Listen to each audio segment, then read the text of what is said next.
केंद्र सरकारच्या PMFME योजनेअंतर्गत मिळणाऱ्या अनुदानातून महिलांची आर्थिक फसवणूक होत असल्याचा धक्कादायक प्रकार उघडकीस आला आहे। धुळे तालुक्यातील अजनाळा येथील सुमारे 50 ते 60 महिलांनी जिल्हाधिकारी कार्यालयावर धडक देत अनुदानाच्या रकमेतून प्रत्येकी 20,000 रुपये सक्तीने उकळले जात असल्याचा आरोप केला आहे। या प्रकरणी मनीष भोसले, अनुसया भोसले आणि विनोद पवार यांच्यावर गुन्हे दाखल करण्याची मागणी संतप्त महिलांनी केली असून प्रशासनाकडून न्याय न मिळाल्यास तीव्र आंदोलनाचा इशारा देण्यात आला आहे। मिळालेल्या माहितीनुसार शेतकरी, कष्टकरी आणि विधवा महिलांना शासनाकडून व्यवसाय उभारणीसाठी 70,000 रुपयांचे अनुदान बँक खात्यात जमा होतं। मात्र संबंधित त्रिकुटाकडून या महिलांची दिशाभूल करून आणि धमकावून त्यातील 20,000 रुपये रोख स्वरूपात काढून घेतले जात असल्याची तक्रार आहे। एका खाजगी कंपनीच्या नावाने हे कमिशन घेतलं जात असल्याचं महिलांचं म्हणणं आहे।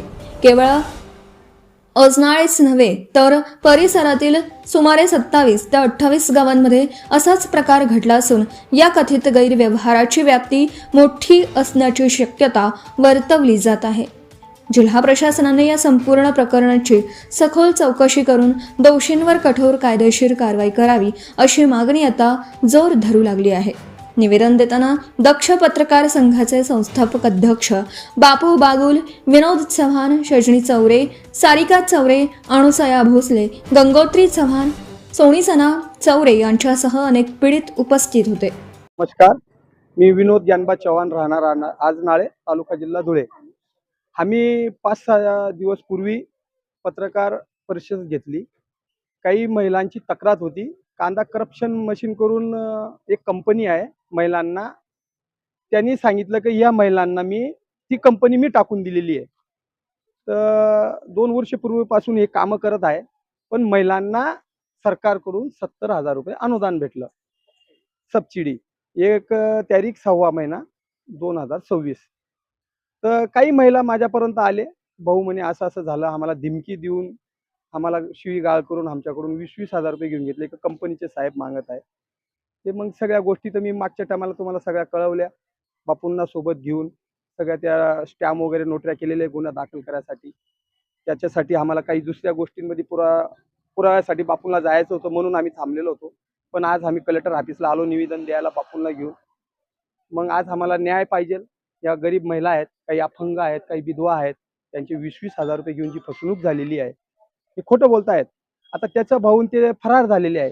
त्यांना निवेदन द्यायचं असेल तर कलेक्टर साहेबांना, मॅडमांना येऊन स्वतः त्यांनी सांगायला पाहिजे की आम्हाला आमच्यावर खोटे अबजाळी होत आहे। त्याच्या भावाला पुढाकार करून राहिले ते। हे बाया काय खोटं नाटक करून त्यांना काय भेटणार आहे? त्यांचे जे पैसे घेतलेले त्यांच्यावर तिघांवर कारवाई झाली पाहिजे, हीच एवढी मला शासनाकडून अपेक्षा आहे। पैसे कसे कांदा खराबचे पैसे घेतले होते, मग आम्हाला शासनकडून पैसे भेटले 70,000 रुपये। बँकवाल्यांनी 14,000 रुपये काढले आणि त्यांनी 20,000 रुपये कॅश घेतले आमच्याकडून। कोणी घेतले पैसे? Anusha Manesh Bhosale,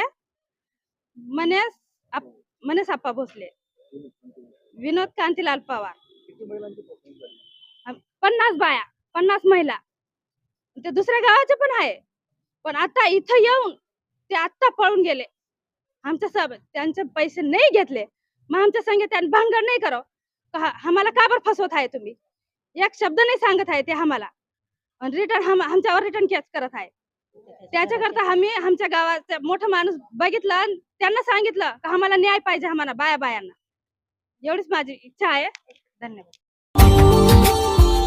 Subscribe now and press the bell icon. Never miss an update.